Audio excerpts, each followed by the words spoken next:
कानपुर प्रार्थी इंद्र कुमार शुक्ल व चंद्र कुमार शुक्ल पुत्रगण स्थगिया प्रेम नारायण शुक्ल कस्बा सचेंडी थाना सचेंडी जनपद कानपुर नगर के निवासी हैं।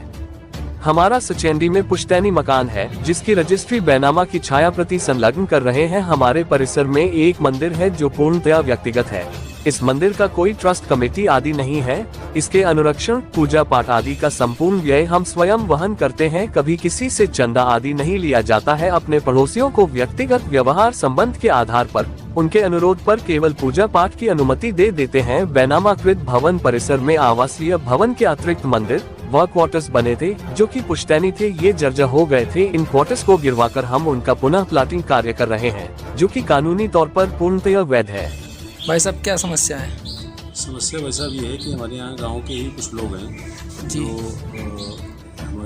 हमारा ये पुश्तैनी मकान है जो मेरे पिताजी ने खरीदा था। इस मकान को जी ये सन 64 के आसपास की रजिस्ट्री है जी और इस रजिस्ट्री में जो हमारी चौहद्दी है वो सब चीज़ें विधिवत हैं, वो सब दर्ज हैं जी। इसी चौहद्दी के अंतर्गत इसी के बीच में एक मंदिर भी है हमारा, जो हमें मंदिर मिला हुआ है।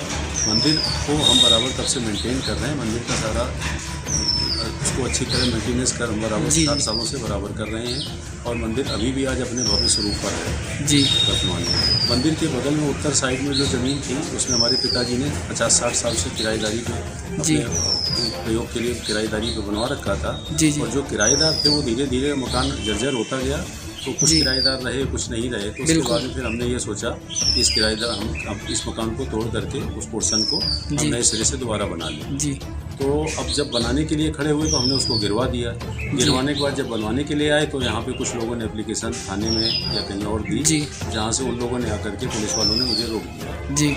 ज़मीन हमारी है जी। व्यवस्था किसी ने मंदिर के रूप में आज तक किसी से हमने कुछ लिया नहीं है जी। ये मंदिर रजिस्ट्री के अंतर्गत है, हमारी रजिस्ट्री के अंदर है और इसको हम बराबर इसकी देखरेख करते हैं और मंदिर में पूजा पाठ में आने जाने में किसी के लिए कोई व्यवधान नहीं है। सभी लोग सुबह से लेकर 5 बजे से लेकर रात को 10 बजे तक मंदिर का गेट खुला रहता है। पूजा पाठ सब लोग कर सकते हैं, आते जाते हैं और इसमें कोई किसी प्रकार की कोई नहीं। गाँव के कुछ असामाजिक तत्व हैं जो जिन्होंने कुल मिलाकर के हमें परेशान करने की ठान रखी है क्योंकि हमने ये ज़मीन बराबर कर दी है और इसको निर्माण कर रहे हैं तो इसलिए उनको ये परेशानी हो रही है। निर्माण में रोक लगा रहे हैं, बाधा बन रहे हैं, निर्माण में रोक लगा रहे हैं, बनाने नहीं दे रहे हैं और उसमें ये कह रहे हैं अगर आप ये ज़मीन आप इस ज़मीन को हम सरकारी घोषित करा देंगे और आपको इस पर कुछ नहीं करने देंगे और उनके इरादे हैं इस ज़मीन को हड़पने के इरादे। बिल्कुल बिल्कुल, इस वजह से ऐसा कर रहे हैं।